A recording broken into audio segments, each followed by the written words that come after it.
சங்கீதம் 15:1. கர்த்தாவே,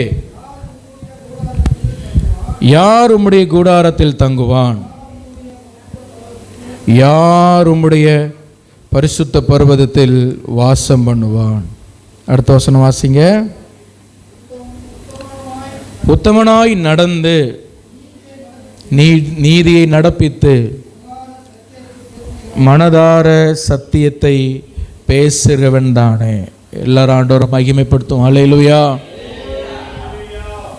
இந்த சங்கீதம் தாவீது எழுதின சங்கீதம். இதில் முந்தின சங்கீதத்தை நீங்கள் பார்த்தீங்கன்னா, சங்கீதக்காரனாகிய தாவீது ஒரு துன்மார்க்கனுடைய, இல்லைன்னு சொன்னால் தேவன் இல்லை என்று சொல்லுகிற ஒரு மனுஷனுடைய நிலையை அவர் சொல்லுகிறார். தேவன் இல்லை அப்படின்னு சொல்லி மதிக்கட்டவன் தன் இருதயத்தில் அவர் சொல்லிக் கொள்கிறான். அவர்கள் தங்களையே கெடுக்கிறார்கள் என்று அவர் சொல்லுகிறார். அதுக்கப்புறம் 3ஆம் வசனத்தில் நீங்கள் பார்த்தீங்கன்னா, எல்லாரும் வழி விலகி ஏகமாய் கெட்டு போனாங்க அப்படின்னு சொல்லுகிறார். ஹல்லேலூயா. எல்லா மனுஷனும் வழி விலகி கெட்டு போனார்கள். ஆண்டவர் பூமியை முதல்ல படிக்கும் பொழுது பரிசுத்தமுள்ள பூமியை படைத்தார், பரிசுத்தமுள்ள மனிதர்களை படைத்தார். ஆனால் எல்லாரும் வழி விலகி ஏகமாக கெட்டு போயிட்டாங்க. ஒருவரும் தேவனை தேடுகிறதில்ல, ஒருவரும் தேவனுக்குரிய விஷயத்தில் முக்கியத்துவம் கொடுக்கறதில்ல. யாரும் ஆண்டவரை தேடுறதும் இல்லை. எல்லாரும் வழி விலகி ஏகமாய் கெட்டு போனார்கள். ஹல்லேலூயா.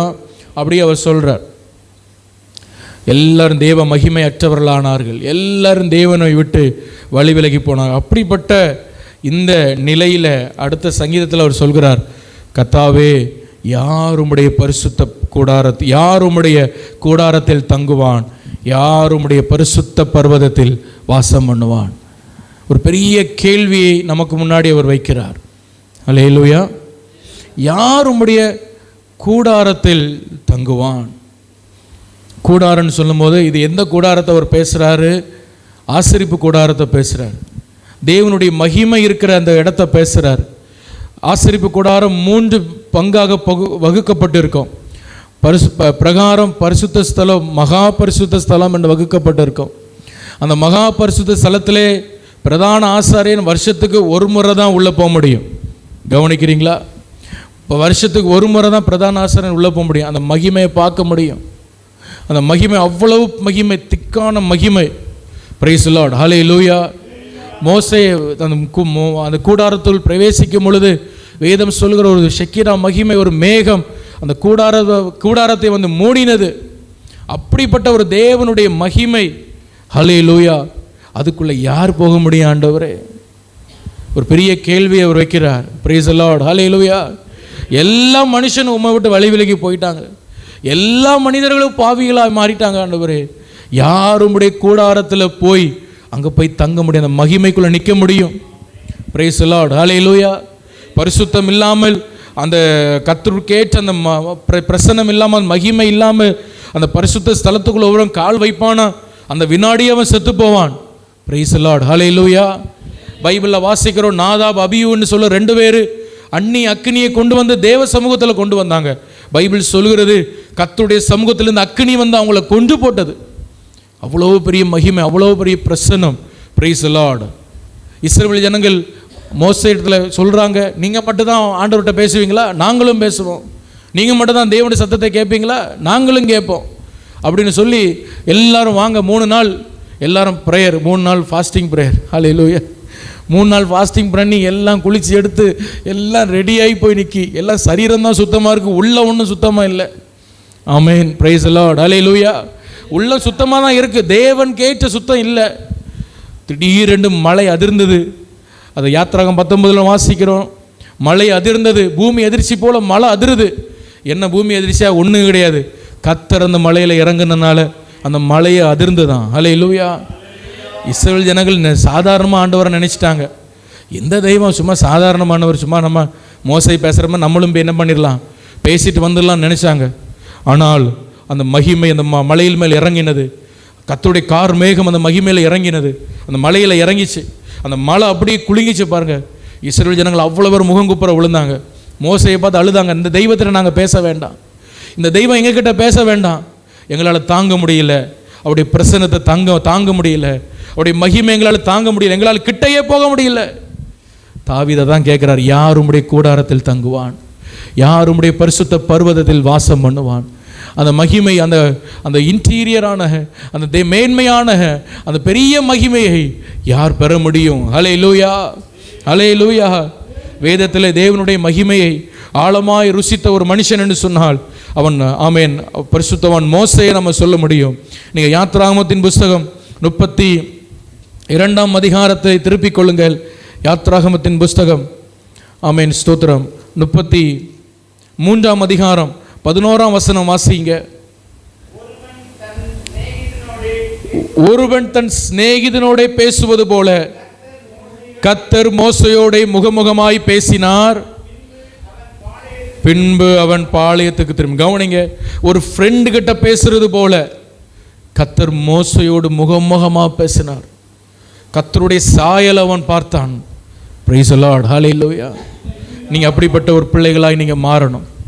இந்த கேள்விக்கு விட நீங்களா மாறணும். ஹல்லேலூயா. கர்த்தாவே, யார் உம்முடைய கூடாரத்தில் தங்குவான், யார் உம்முடைய பரிசுத்த பர்வதத்தில் வாசம் பண்ணுவான்? அது நானா மாற மாட்டேனா? தாவீதுடைய ஏக்கம், அந்த தாவீதின் ஏக்கம் இன்னைக்கு நம்முடைய ஏக்கமாய் மாறட்டும். ஹல்லேலூயா. ஆங்கிலத்தில் போட்டிருக்கு ஓ லார்ட், தமிழில் கர்த்தாவேன்னு கூப்பிடுறாரு, ஆங்கிலத்தில் ஓ லார்ட் அப்படின்னு அர்த்தம் என்னன்னா, அந்த இருதயத்தின் வார்த்தையில், அந்த இருதயத்தின் அட்டி வயிற்றிலிருந்து அவருக்கு வர்ற சத்தம், அந்த இருதயத்தின் பாரத்திலிருந்து வருகிற சத்தம். ஹல்லேலூயா. நமக்கு எப்போ அடி வயிற்றுலேருந்து சத்தம் வரும்? பிரச்சனை வரும்பொழுது, போராட்டம் வரும்பொழுது இல்லை, நமக்கு அடி வயிற்றுலேருந்து ஒரு சத்தம் வரும் பாருங்க, ஆண்டவரேன்னு. நம்ம தாவீது அதுக்காக சத்தம் போடலை, அவருக்கு பிரச்சனைக்காக அவர் கேட்கல. அவர் சொல்கிறார், ஆண்டவரே, இந்த இருதயம் வெடிக்கிற மாதிரி சத்தம் போடுறார், ஓ லார்ட், கர்த்தாவே, நான் அந்த மனுஷனாக மாற மாட்டேனா? நான் அந்த பரிசுத்த பர்வதத்தில் நான் தங்க மாட்டேனா? நான் அந்த உம்முடைய மகிமையுள்ள கூடாரத்தில் வந்து நான் வாசம் பண்ண மாட்டேனா? அந்த மகிமை எனக்கு கிடைக்காதா? எப்பொழுதுமே கர்த்தரை விட்டு தூரமாக நின்று ஆண்டவர்கிட்ட ஆசீர்வாதத்தை வாங்கிட்டு போகிற ஒரு மனுஷனா நான் இருப்பேனோ? கடைசி வரை அப்படியே இருந்துருவேனோ? அவருக்குள்ள ஒரு பயம். ஹல்லேலூயா, ஹல்லேலூயா. கடைசி வரை ஆண்டவருக்கு எனக்கு ஒரு பெரிய கேப்போடு நான் வாழ்ந்துருவேனோ? அந்த மகிமையை கடைசி வரை நான் ருசிக்க முடியாதோ? மோசே அனுபவித்த அந்த மகிமை, அதை ருசித்ததை நான் ருசிக்க முடியாதோ? ஓ லார்ட், எனக்கு உதவி செய்ய கர்த்தாவே, நான் உம்முடைய பரிசுத்த பர்வதத்தில் தங்குகிறவனாய் மாற்று, உம்முடைய கூடாரத்தில் தங்குகிற ஒரு மனுஷனாய் என்னை மாற்று. இத்தனை பேர் இந்த காலை வேளை வாஞ்சிக்கிறீங்க, உங்களை வலது கரத்தை உயர்த்தி ஆண்டவர்கிட்ட கேளுங்க, ஆண்டவரே, என்னை அப்படி ஒரு மனுஷனாய் மாற்றும், என்னை அப்படி ஒரு மனுஷனாய் மாற்றும், என்னை அப்படி ஒரு மனுஷியாய் மாற்றும். உம்மோடு முகமாய் பேசுகிற ஒரு அனுபவத்தை எனக்கு தாரோ ஆண்டவரே. பிரகாரத்தில் நின்று, வெளி பிரகாரத்தில் நின்று உம்மை பார்த்து விட்டு போகிற அனுபவம் அல்ல, அந்த மகா பரிசுத்த ஸ்தலத்துக்குள்ளே உம்மோடு முகமாய் பேசுகிற, உம்மோடு முகமாய் உறவாடுகிற, உம்மோடு முகமாய் பேசுகிற ஒரு சிநேகிதனை போல உம்மோடு உறவாட எனக்கு கிருபை தாங்க ஆண்டவரே, எனக்கு கிருபை தாங்க ஆண்டவரே. ஹல்லேலூயா. அந்த நாட்களில் அந்த மகிமை வேற யாருக்கும் கிடைக்கல. அது மோசேயுடைய ஊழியக்காரன் யோசுவாவை பார்க்கிறார். மோசேக்கு இருக்கிற அந்த மகிமையும் ஆண்டவர் அவருக்கு கொடுத்திருக்கிற அந்த அந்த அந்த அந்த கேப், அவருக்கு கொடுத்திருக்கிற ஸ்பேஸ். பிரைஸ் தி லார்ட், ஹல்லேலூயா. அதனால் அவர் என்ன பண்ணாராம், பைபிள் சொல்லுது, மோசே ஜெபம் பண்ணிட்டு வீட்டுக்கு போயிட்டாரு. நூனின் குமாரனாகிய யோசுவா எனும் அவனுடைய பணிவிடைக்காரனாகிய வாலிபன் ஆசரிப்பு கூடாரத்தை விட்டு நீங்காமல் இருந்தான். ஹல்லேலூயா. மோசேயை பார்க்கும் பொழுது அவனுக்கு பயங்கரமான ஒரு விருப்பம், எனக்கு இந்த மாதிரி ஒரு அனுபவம் கிடைக்காதா? ஹல்லேலூயா. தெய்வ பிள்ளைகள், நீங்கள் இன்றைக்கி பலவிதமான விருப்பங்களோடு நீங்கள் வந்திருக்கலாம். உங்கள் இருதயத்தில் பலவிதமான ஆசை இருக்கும். எனக்கு அது நடந்துராதா, இது நடந்துராதா, என் பிள்ளைக்கு ஒரு கல்யாணம் நடந்துராதா, நான் ஒரு வீடை கட்டிட மாட்டேனா, நான் ஒரு இடத்த வாங்கிட மாட்டேனா, என் பிள்ளைகளுக்கு கல்யாணம் நடந்துராதா, என்னுடைய பிள்ளைக்கு ஒரு குழந்தை பிறந்துராதா, ஏதாவது ஒரு எண்ணம், ஏதாவது ஒரு ஏக்கத்தோடு நீங்கள் வந்திருக்கலாம். ஆனால் நான் சொல்லுவேன், ஆமேன், ஹல்லேலூயா. அந்த உலகத்தில் ஆமேன், நம்ம ஜெபிக்க வேண்டிய ஜெபம் என்ன தெரியுமா? ஆண்டவரே, நான் உம்முடைய பரிசுத்த பர்வதத்தில் ஏறி வரணும், நான் உம்முடைய கூடாரத்தில் வந்து தங்கணும். ஹல்லேலூயா, ஹல்லேலூயா. அதுதான் நம்முடைய வாழ்க்கையின் வாஞ்சையாக எண்ணமாக இருக்கணும். நான் உம்மை நெருங்கி வரணும் ஆண்டவரே. நம்ம ஆண்டவரை நெருங்கி வர வர வர வர நம்முடைய தேவைகள் எல்லாம் அவர் சந்திப்பார். ஹல்லேலூயா. நம்முடைய குறைவுகள் எல்லாம் அவர் நிறைவாக்குவார். அதுதான் ரகசியம், அதுதான் ரகசியம். நம்ம ஆண்டவரை நெருங்கி வர வர வர வர நம்முடைய வாழ்க்கையில் சில அற்புதங்களை நம்ம பார்ப்போம், சில அதிசயங்களை நம்ம பார்ப்போம். Praise the Lord. Hallelujah, hallelujah. கர்த்தருடைய பரிசுத்த நாமம் மகிமைப்படுவதாக. இந்த உலகத்தில் ஆமென், அப்படிப்பட்ட ஒரு தெய்வ மனிதர்கள் ஒரு சிலர் தான் வாழ்ந்திருக்கிறாங்க, ஒரு சிலர் தான் வாழ்ந்திருக்கிறாங்க. இந்த சங்கீதம் 15:1 எப்பொழுதுமே நம்முடைய இருதயத்தின் ஒரு ஒரு ஒரு இருதயத்தின் வெடிப்பாக இருக்கணும். இது ஆண்டவரே, நான் உம்முடைய பரிசுத்த பர்வதத்தில் நான் தங்கணும் ஆண்டவரே, உம்முடைய மகிமையை நான் ருசிக்கணும் ஆண்டவரே. ஹல்லேலூயா. 20ஆம் நூற்றாண்டிலே ஆமேன் சோதரம் வாழ்ந்த ஒரு தேவனுடைய மனுஷர். அவர் வந்து ஒரு ஆப்பிரிக்கன், ஒரு ஆப்பிரிக்கன். அவருக்கு பேர் ஜோசப் பபலோலா. அவருக்கு பேர் ஜோசப் பபலோலா. அவருக்குடைய புஸ்தகங்கள், அவரை பற்றிய சில காரியங்கள் கிடைச்சா எடுத்து படித்து பாருங்கள். அந்த மனுஷனை பார்க்கும்போது ரொம்ப ஆச்சரியம். அந்த மனுஷனை பார்க்கும்போது ரொம்ப ஆச்சரியம். நான் ஆண்டவரே எனக்கு அப்படிப்பட்ட அனுபவம் தாருன்னு சொல்லி நான் நாட்களில் ஜெபம் பண்ணிட்டு இருக்கிறேன். நல்லா கவனிங்க. அந்த ஜோசப் பபலோலா என்று சொல்லப்பட்ட அந்த நைஜீரியன் ஆப்பிரிக்கன், அவர் ஒரு நாளைக்கு 17 மணி நேரம் ஜெபம் பண்ணுவாராம். கொஞ்சம் நேரம் யோசிச்சு பாருங்க. ஒரு நாளைக்கு 24 மணி நேரம் தான் இருக்குது. 17 மணி நேரம் தேவ சமூகத்தில் ஜெபம் பண்ணுவாராம். 17 hours அவர் ஜெபம். ஆண்டவர் அப்படிப்பட்ட ஒரு ஜெப ஆவி அவர் கொடுத்திருந்தார். அப்படிப்பட்ட ஒரு ஜெப அக்கினி அவர் மேல் இருந்தது. அவர் முழங்கால் போட்டு ஜெபம் பண்ணார்னா, எழும்பி வந்தார்னா, அந்த இடத்துல ஒரு பெரிய அந்த மண்ணில் ஒரு பெரிய குழியே இருக்கும். அந்த முழங்கால் அப்படி இருக்கும், அதில் இந்த முழங்காலுடைய தடம் அதில் இருக்கும். கண்ணீரோடு ஜெபிக்கிற ஒரு தேவ மனுஷன். Praise the Lord. ஹல்லேலூயா. இந்த உலகத்தில் நான் இதுவரைக்கும் அப்படி கேள்விப்பட்டதில்லை. 3 நாள் தொடர்ந்து கேப் விடாமல் ஜெபம் பண்ணியிருக்கிறார். தண்ணி மட்டும் குடிச்சு சாப்பிடாம 3 நாள் 75 hours 75 மணி நேரம் அவர் ஜெபம் பண்ணி 75 மணி நேரம்னா கிட்டத்தட்ட 3 நாளைக்கு மேலே வருது. அவர் ஜெபித்திருக்கிறார். அப்படிப்பட்ட ஒரு ஜெப கிருபை அவர் மேல் இருந்தது. Praise the Lord. ஹல்லேலூயா. ஒரு வருஷத்துக்கு 2 முறை 40 நாள் உபவாசம் இருந்து ஜெபம் பண்ணுவாராம். ஒரு வருஷத்துக்கு 2 முறை 40 நாள் உபவாசித்து ஜெபம் பண்ணுவாராம். அவர் அப்படி ஜெபம் பண்ணி ஒரு நாள் வரும்பொழுது கர்த்தர் அவரை வெளியே கொண்டு வந்தார். வெளியே கொண்டு வந்து பயன்படுத்த ஆரம்பித்தார். Praise the Lord. ஹல்லேலூயா. அந்த ஆப்பிரிக்கன் தேசத்தில் ஒரு பெரிய மரம் இருக்குமா. அந்த மரம் வந்து ஸ்தோத்திரம் பயங்கரமான மாந்திரிகம் வல்லமை அந்த மரத்தில் இருக்குது. அந்த மரத்தை ஒரு பெரிய தெய்வமாக அந்த ஜனங்கள் கொண்டாடினாங்க.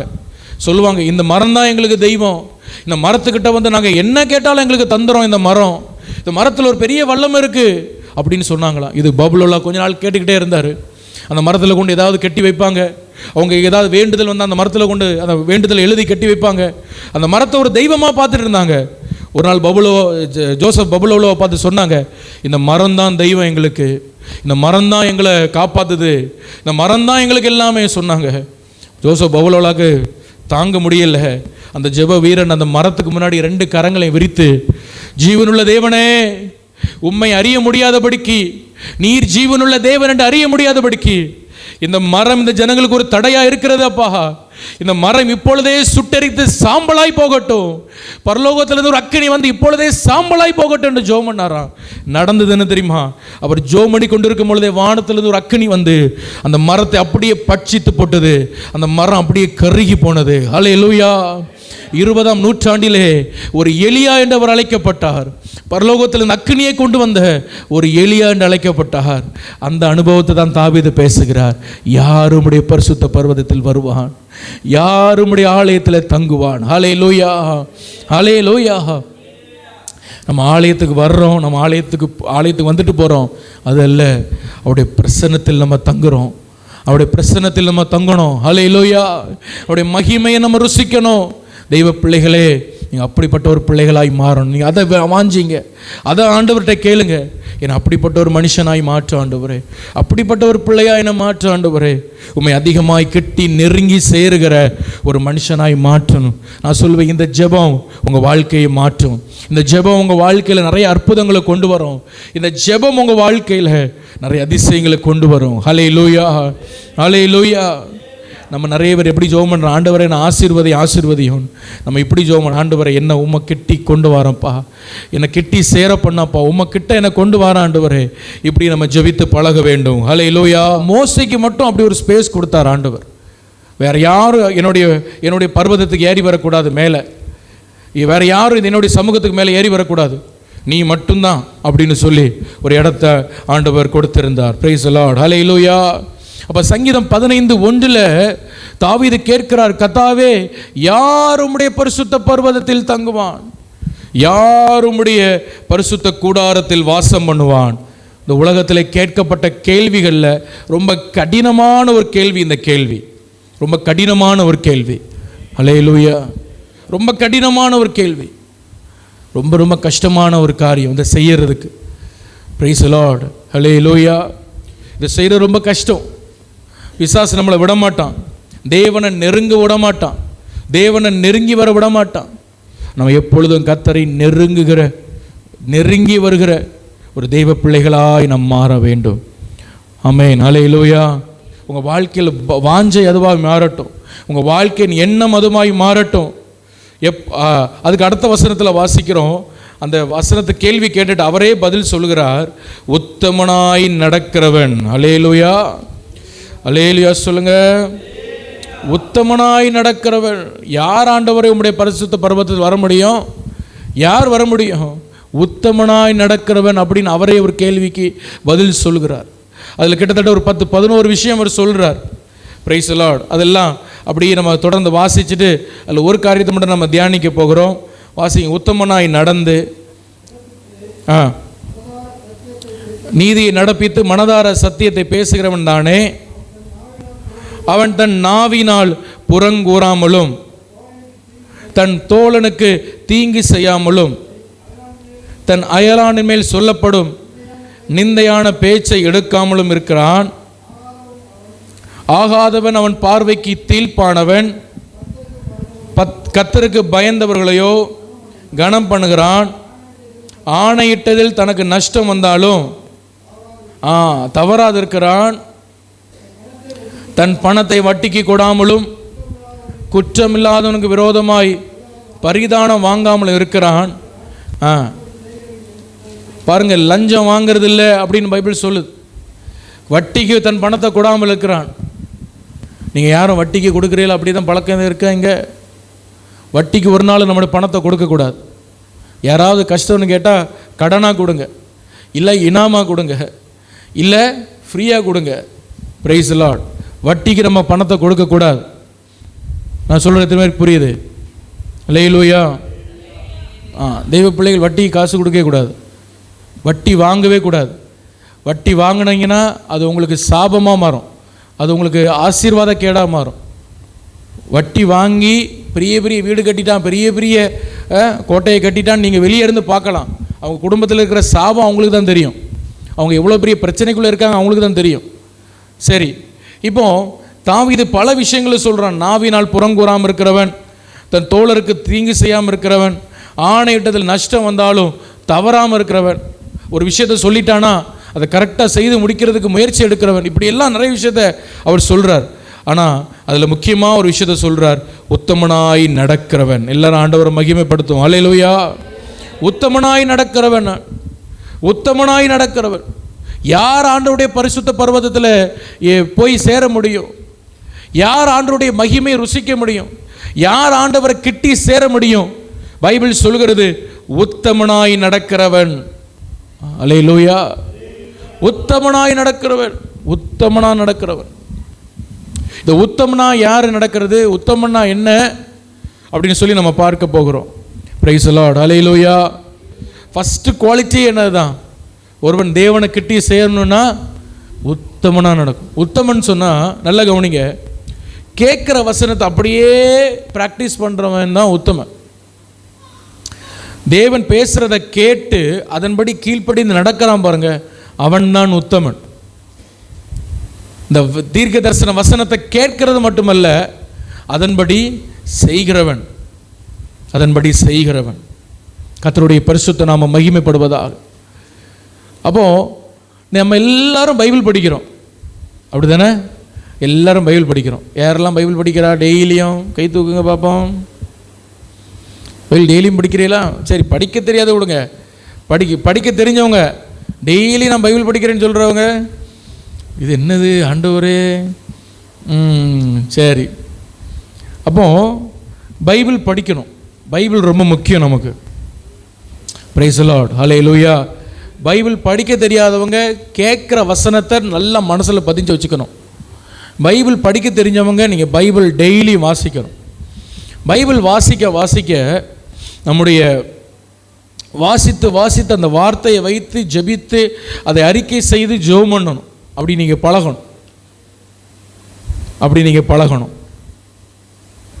அந்த வசனத்தை படித்து அதை கொஞ்ச நேரம் தியானித்து அதை வச்சு நீங்கள் ஜெபம் பண்ணி பழகணும். ஹல்லேலூயா. ஒரு ஊழியக்காரர் தன்னுடைய வாழ்க்கையில் ஊழியத்தில் பயங்கரமான கஷ்டம், பயங்கரமான நெருக்கம். அப்போ ஒரு கட்டத்தில் அவரால் அந்த கஷ்டத்தை பொறுக்க முடியல, தாங்க முடியல. ஒரு நாள் ஒரு முடிவு எடுத்தாராம், இனிமேல் நான் ஊழியம் செய்ய மாட்டேன், இனிமேல் நான் அந்த பைபிளை தொடவே மாட்டேன்.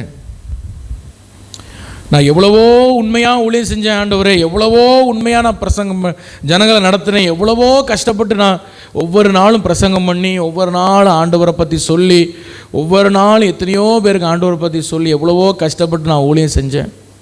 ஆனால் ஒன்றுமே நடக்கலை, ஒன்றுமே இல்லை என்ன ரொம்ப சோர்ந்து போனாராம். இனி நான் அந்த பைபிளே தொடமாட்டேன் அப்படின்னு பைபிளை ஒரு ஓரமாக வச்சுட்டு போயிட்டாராம். கிட்டத்தட்ட ஒரு 2-3 வாரம் அப்படியே இருந்துட்டார். திடீரென்று ஒரு நாள் இரவு நேரத்தில் மிட் நைட்டில் ஆண்டவர் அவரை எழுப்பி விட்டு, நீ எழும்பி ஹாலுக்கு போ அப்படின்னாராம். இவர் எழும்பி ஹாலுக்கு வராரு. அங்கே அந்த மேஜையில் பைபிள் இருக்குது. நீங்கள் நம்ப மாட்டீங்க, அந்த பைபிள் லிட்டரலாக அப்படியே தீ பிடிச்சி எரிஞ்சிட்டு இருக்குது. அவர் கண்ணுக்கு தெரியுது. அது ஹாலில் பைபிள் இருக்குது, அந்த பைபிள் அப்படியே லிட்டரலாக தீ பிடிச்சி எரியுது. அப்படி அதை பார்க்குறாரு. இவர் நினச்சார் முதல்ல ஏதோ தீ தான் பிடிச்சிருக்கு போல், பைபிள் ஏதோ நெருப்பு பட்டுட்டு போலன்னு. அப்புறம் ஆண்டவர் சொன்ன, கொஞ்சம் கூர்ந்து பாருன்னு. அதை கூர்ந்து பார்க்கும்போது நார்மல் நெருப்பு மாதிரி இல்லை, வித்தியாசமாக இருந்து அவருக்கு உடனே ரொம்ப ஆச்சரியமாயிடுச்சு. உடனே பைபிள் எடுத்து அது அப்படியே அவர் திறக்கிறாரா, அந்த நெருப்பு எரிஞ்சிக்கிட்டே இருக்குது அவர் கண்ணுக்கு. ஒவ்வொரு வசனத்தையும் வாசிக்க அவருக்குள்ள ஒரு அக்கினி அப்படியே அவரை பற்றி பிடித்ததான். பிரைஸ் தி லார்ட், ஹல்லேலூயா. அப்படியே அந்த வார்த்தையை சொல்ல இருதயத்துக்குள்ள ஒரு அக்கினி, அந்த அக்கினி அப்படியே போய் அவருடைய இருதயத்துக்குள்ள வயிற்று பகுதியில் ஒவ்வொரு இடத்துலையும் சரீரத்துக்குள்ள அந்த அக்கினி அப்படியே போகிறது. நரம்புக்குள்ள, கைகளுக்குள்ள, கால்களுக்குள்ள அந்த அக்கினி போகிறது அப்படியே ஃபீல் பண்ணாராம். அதுக்கப்புறம் அவருடைய சோர்வின் ஆவி அப்படியே அவரை விட்டு மாறினதாம். ஹல்லேலூயா, ஹல்லேலூயா. அப்போ இந்த பைபிள் வசனத்துக்கு ஒரு அதிகாரம் இருக்குது, இதுக்கு ஒரு வல்லமை இருக்குது. பிசாசு இதுக்கு மட்டும்தான் பயப்படுவான். பிரைஸ் தி லார்ட், ஹல்லேலூயா. பிசாசு இதுக்கு மட்டும்தான் அவன் பயப்படுவான், இதுக்கு மட்டும்தான் பயப்படுவான். நீங்கள் எவ்வளவு தூரம் அந்த வசனத்துக்கு நீங்கள் முக்கியத்துவம் கொடுக்குறீங்களோ, எவ்வளவு தூரம் அந்த வசனத்தை நீங்கள் படித்து அறிக்கை செய்து ஜெபம் பண்ணுறீங்களோ, அவ்வளவு தூரம் கர்த்தர் உங்களை அக்கினி ஜுவாலையாய் மாற்ற முடியும். அவ்வளவு தூரம் கர்த்தர் உங்களை அக்கினி ஜுவாலையாய் மாற்ற முடியும். Praise the Lord, hallelujah. ஒரு மாந்திரிகம் செய்கிற ஒரு வீட்டுக்கு ஒரு ஊழியக்காரர் ஜெபம் பண்ண போகிறாராம். அங்கே போனால் அந்த இடத்துல எல்லாருமே பிசாசு பிடித்து ஆடுறாங்க. அப்போ அந்த பிசாசை பிடித்த அந்த நபரை, அந்த பிசாசை பார்த்து அந்த ஊழியக்காரர் சொன்னாராம், இவனை விட்டு வெளியே போ, இந்த குடும்பத்தை விட்டு வெளியே போன்னு சொன்னோன்னே அந்த பிசாசு சொல்லிச்சான், நான் போக மாட்டேன். ஏன்னா இவங்க எல்லாம் என்னையே தான் ஆராதிக்காங்க, எனக்கு இந்த குடும்பத்தில் ரைட்ஸ் இருக்குது. பிசாசு பேசுறதை பார்த்தீங்களா? எனக்கு குடும்பத்தில் என்ன இருக்குது? ரைட்ஸ் இருக்கான். அந்த ஃபேமிலியில் அதுக்கு ரைட்ஸ் இருக்குது, உரிமை இருக்கான். ஆமாம், பிசாசுக்கு உள்ள காரியங்களை நீங்கள் திறந்து கொடுத்தீங்கன்னா அவன் உரிமை கொண்டாடுவான். அவன் ஆமாம், நீங்கள் கல்யாண கார்டு அடிக்கிற மாதிரி எங்கள் பேரெல்லாம் அடித்து அவனுக்கு கூப்பிடண்டான். அவனுக்கு பிடிச்ச விஷயத்தை நீங்கள் செஞ்சால் போதும், அவன் உரிமை கொண்டாடுவான். அவன் என்ன செய்வான்? உரிமை கொண்டாடுவான். ஹல்லேலூயா. ஆமாம், சில நேரங்களில் பாருங்கள், சில பேர் இப்படி உட்கார்ந்துருப்பாங்க, திடீர்னு அவங்களுக்கு ஏதாவது ஒரு பாட்டு ஓடும். என்ன பாட்டு சொல்லுங்க? ஏதாவது ஒரு பாட்டு ஓடும். ஏதாவது ஒரு பாட்டுனா புரியுதா? நான் கிறிஸ்தவ பாட்டு இல்லை, வேற ஒரு பாட்டு ஓடும் அவங்க மண்டைக்குள்ளே. அதை கொண்டு வர்றது யார்? இன்றைக்கி அப்படி யோசிச்சிருக்கீங்களா? யாருக்கெல்லாம் அப்படி பாட்டு ஓடுது? இன்றைக்கி நிறைய பாட்டு நம்ம மைண்டில் ரெக்கார்ட் ஆகும். சினிமா பாட்டு ஏன் ரெக்கார்ட் ஆகும்? ஏன்னா ஃபோனில் ரீல்ஸ்னு ஒன்று வந்திருக்கு இப்போ, அப்படி தானே? ரீல்ஸ் அது வந்து நம்ம போய் ஒரு முன்னாடிலாம் ஒரு வீடியோ பார்க்குறோன்னா 10 நிமிஷம் காத்திருந்து பார்க்க. இப்போ அப்படி இல்லை, 30 செகண்டு தான். அதுக்கு பேர் என்ன, ரீல்ஸ். அது அப்படி தள்ளி தள்ளி விட்டுட்டே இருப்பாங்க, பார்த்துருக்கீங்களா? ரீல்ஸ். ஒவ்வொரு ரீல்லையும் ஒவ்வொரு சினிமா பாட்டு ஓடும். சில நேரங்களில் நாங்கள் இந்த ஃபோனில் வந்து எங்களுக்கு வந்து கிறிஸ்தவ நண்பர்கள் மட்டும் இல்லை, ஆண்டவர் அறியாத நண்பர்களும் உண்டு. ஸ்டேட்டஸில் வச்சுருப்பாங்க பாரு சினிமா பாட்டு. சில கிறிஸ்தவ நண்பர்களும் வைக்காங்க சினிமா பாட்டு. என்ன ரட்சிக்கப்பட்டாங்க என்ன ஒன்றும் புரியல, அதுக்கு உள்ள என்ன ரட்சிப்பு இருக்குன்னு தெரியல, சினிமா பாட்டு வைப்பாங்க. நம்ம சில நேரம் அதை தொட்டுட்டோம் வைங்களா, அது கலாறு கத்தம் பாட்டு. சில நேரங்களில் ஊழியக்காரங்களாம் பக்கத்தில் இருப்பாங்க, அது ஓடும், அது பாட்டில் அது ஆஃப் பண்ணவும் முடியாது, டக்குன்னு பாட்டில் ஓடும் கடந்து. இது என்ன செய்கிறோம்னா பிசாசுடைய தந்திரம். இது பிசாசு இந்த ஸ்டேட்டஸ் வச்சு இப்போ சினிமா பாட்டை வைக்கிறது, இந்த ரீல்ஸில் சினிமா பாட்டை வைக்கிறது பிசாசுடைய தந்திரம். எப்படி தெரியுமா? இது நீங்கள் ஒருக்கா கேட்குறீங்களா, இந்த பாட்டு உங்களை அறியாமலே உங்கள் காதுக்கு போகுது. இந்த பாட்டு என்ன செய்யணும், உங்கள் மைண்டில் போய் ரெக்கார்ட் ஆயிரும். இந்த பாட்டு உங்கள் மைண்டில் ரெக்கார்ட் ஆயிரும். திடீர்னு நீங்கள் நினைக்காத ஒரு நாள், நீங்கள் கற்பனை செஞ்சு முடிக்காத ஒரு நாள் அந்த பாட்டு திரும்ப உங்கள் மண்டைக்குள்ளே ஓடும். நீங்கள் நினச்சிருக்கவே மாட்டீங்க. திடீர்னு அந்த பாட்டு உங்களுக்கு ஞாபகம் வரும். நீங்கள் வண்டியில் போயிட்டு இருக்கும்போதோ, இல்லை வீட்டில் சும்மா இருக்கும்போதோ, இல்லை காலையில் படுத்து எழும்பும் போதோ நீங்கள் கேட்ட ஒரு சினிமா பாட்டு என்ன செய்யும், மைண்டில் ஓடும். நம்ம ஆட்கள் என்ன பண்ணுவாங்கன்னா உடனே சுதாரித்து அந்த பிசாசை துரத்த தெரியாது, உடனே கூட சேர்ந்து பாடுவாங்க. உடனே கூட சேர்ந்து அந்த பாட்டு என்ன செய்கிறது, பாடுறது. அப்படி பாடணுன்னா என்ன நடக்குதுன்னா உங்களுக்கு தெரியாது, நீங்கள் நினைக்கிறீங்க சும்மானு. ஆவி மண்டலத்தில் பிசாசுக்கு நீங்கள் கதவை திறந்து கொடுக்குறீங்க உங்கள் சிந்தனைக்குள்ளே. மியூசிக் பாருங்கள், மியூசிக்கு எப்பொழுதுமே ஒரு பவர் இருக்குது, வல்லம் இருக்குது. ஆண்டவர் வந்து மியூசிக்கை வந்து முதல்ல இவனுக்கு நான் என்னன்னு தெரியல, இது ஒரு நல்ல இடத்துலோட பேசுகிறேன், கண்டிப்பாக இது ஏதோ விஷயம் இருக்குது, கவனிங்க. முதல்ல லூசிஃபரை சிருஷ்டிக்கும் போது அவனை இசை கருவியோடு தான் படைச்சார். So God loves music. அவனுக்கு ஆண்டவருக்கு மியூசிக் ரொம்ப பிடிக்கும். ஆராய்ச்சியில் என்ன சொல்கிறாங்கன்னா லூசிஃபர் கை தட்டும் பொழுது கிட்டார் வாசிக்கிற மாதிரி இருக்குமா, அவ்வளோ தூரம் ஆண்டவர் அவனை இசையினால் அலங்கரித்திருந்தார், பொன்னினால் அலங்கரித்திருந்தார். சரி, இப்போ அவன் விழுந்துட்டான். விழுந்த பிறகு அந்த இசையை அவனுக்கென்று எடுத்துக்கொண்டான், பிசாசு அவனுக்கென்று எடுத்துக்கொண்டான். அந்த இசையில் ஒரு ஆவி இருக்குது. இசையில் என்ன இருக்குது, அந்த அசுத்த ஆவிகள் இருக்குது. சினிமா இசையில் என்ன இருக்குது, ஒரு அசுத்த ஆவி இருக்குது. அந்த மியூசிக்கில் ஒரு அசுத்த ஆவி இருக்குது. அதுபோல் கிறிஸ்தவ பாடல்கள் ஏன் நம்ம சபையில் பாடுறோம்? இன்றைக்கி நிறைய சினிமா பாடல்கள் சபையில் பாடுறாங்க. அதெல்லாம் நம்ம ஏன் வன்மையாக கண்டிக்கிறோன்னா, கிறிஸ்தவ பாடல்கள் எதை கேரி பண்ணுதுன்னா, அவங்க தெய்வ சமூகத்திலேருந்து உபவாசத்தோடு ஜெபம் பண்ணி ஒப்பு கொடுத்து ஆண்டவர் அவங்கள பல விஷயங்களை நடத்தி உடச்சி ஒரு பாட்டை அவங்களுக்கு கொடுப்பார். அந்த பாட்டில் ஒரு வல்லமை இருக்கும், அந்த பாட்டில் அபிஷேகம் இருக்கும். அந்த பாட்டை அவங்க அழுது எழுதியிருப்பாங்க, தேவ ஆவியில் நிரம்பி எழுதியிருப்பாங்க. அந்த பாட்டை பாடும் பொழுதெல்லாம் ஒரு மகிமை அந்த இடத்துல வரும். ஆமென், ஹல்லேலூயா, ஹல்லேலூயா. இப்போ தந்தை பெர்க்மான்ஸ் எடுங்க, அவர் நிறைய சாட்சி சொல்லியிருக்கிறார். நான் இப்படி ஒரு இடத்துக்கு போனேன், ஸ்ரீலங்காவுக்கு போனேன், அங்கே யுத்தங்களை பார்த்த உடனே எனக்கு ஆண்டவர் அழுகையை தந்தார், அழ எனக்கு ஒரு பாட்டு வந்ததுன்னு சொன்னார். இப்படி நிறைய சாட்சிகள் நம்ம சாரோல் நவரோஜ் அம்மா நிறைய கேட்டிருக்கிறோம். சாரோல் நவரோஜ் அம்மா தன்னுடைய தாய் அவர்களை கைவிட்டு குடும்பத்தார் அவரை கைவிடும் போதெல்லாம் நிறைய பாட்டு அவங்க எழுதியிருக்காங்க. அதெல்லாம் அவங்க ஆவியில் நிரம்பி எழுதினது. அப்போ அதை பாடும் பொழுது சபையில் என்ன நடக்குது, ஒரு மகிமை வருது. ஏன்னா அந்த பாட்டுக்கு பின்னாடி என்ன இருக்குது, தேவனுடைய பிரசன்னம் இருக்குது. அல்லேலூயா. அதுபோல் சினிமா பாட்டு பாடும் பொழுதும் அவன் பல இச்சைகளை யோசித்து, பல அசுத்தங்களை யோசித்து, அவன் வாழ்க்கையில் பல பரிசுத்தம் இருக்காது, இதெல்லாம் வச்சு அவனுடைய இச்சையான கற்பனைகளை பாடல்களாக கர்த்தர் கொடுத்த அந்த தாளந்தை அவனுடைய பிசாசுக்கு நான் பயன்படுத்துகிறான். இப்போ அதை பாடும் பொழுது நம்ம அதை பாடும் பொழுது அதை நம்ம என்றைக்கு நம்ம வாயிலெல்லாம் பாடலாமோ, இருதயத்துக்குள்ளே பாடுறோமோ, பிசாசுக்கு நம்ம ஒரு கதவை திறந்து கொடுக்குறோம். வீட்டுக்குள்ளே உங்கள் இருதயத்துக்குள்ளே கதவை திறந்து கொடுக்குறீங்க. நான் சொல்கிறேன், எத்தனை பேருக்கு புரியுது? அல்லேலூயா சொல்லுங்கள். பிசாசுக்கு ஒரு கதவை நம்ம என்ன செஞ்சிடும், திறந்து கொடுக்குறோம். அவன் அப்படியே வருவான். நீங்கள் அந்த பாடல் மூலமாக உங்கள் வீட்டுக்குள்ளே வந்துடுவான், உங்கள் சிந்தைக்குள்ளே வந்துடுவான். அதனால தான் ரொம்ப கவனமாக இருக்கணும். சரி, இப்போ இந்த உத்தமன் அப்படிங்கிற இந்த வார்த்தையை நான் சொன்ன பாருங்கள். அப்போ அந்த பிசாசு சொல்லிச்சான், எனக்கு அந்த குடும்பத்தில் என்ன இருக்குது, ரைட்ஸ் இருக்குது, நான் போக மாட்டேன். அப்போ அந்த ஊழியக்காரர் அப்படியே கண்ணை மூடி ஜெபம் பண்ணார். ஆண்டவரே நான் என்ன பண்ணுவேன்ப்பா, நான் என்ன செய்கிறது? அப்போ ஆண்டவர் சொன்னாராம், நீ ஒன்றும் சொல்லாத, உன் சொந்த வார்த்தையில் நீ பேசாத, நீ என்னுடைய வசனத்தை மட்டும் நீ அறிக்கை பண்ணு, வசனத்தை மட்டும் நீ அறிக்கை செய். அவர் வசனத்தை அப்படியே அறிக்கை செய்தாராம். கர்த்தர் பலனாக இருக்கிறார், பொல்லாத பிசாசே, நீ இந்த குடும்பத்தை ஒன்றும் செய்ய முடியாது, இந்த குடும்பத்தில் நீ உரிமை பாராட்ட முடியாது. ஏன்னா கர்த்தர் இந்த குடும்பத்தில் ஒவ்வொருவரையும் சிருஷ்டித்திருக்கிறார், இவர்களுக்காக அவர் ரத்தம் சிந்தி இருக்கிறார் அப்படின்னு அவர் வசனத்தை பேச பேச பேச அப்புறம் அந்த பிசாசை வந்து அந்த வீட்டை விட்டு அந்த குடும்பத்தை விட்டு போச்சான். அல்லேலூயா. அப்போ உத்தமனாய் நம்ம நடக்க வேண்டும், உத்தமனாய் நம்ம நடக்க வேண்டும். அப்போ எப்பொழுது ஒரு மனுஷன் உத்தமனாக நடக்க முடியும் அப்படின்னு சொன்னால் நிறைய விஷயம் இருக்குது. தாவீது ஒரு முக்கியமான ஒரு விஷயத்தை அவர் சொல்கிறார். சங்கீதம் 19ஆம் சங்கீதம் 13ஆம் வசனத்தில் நீங்கள் பாருங்கள்,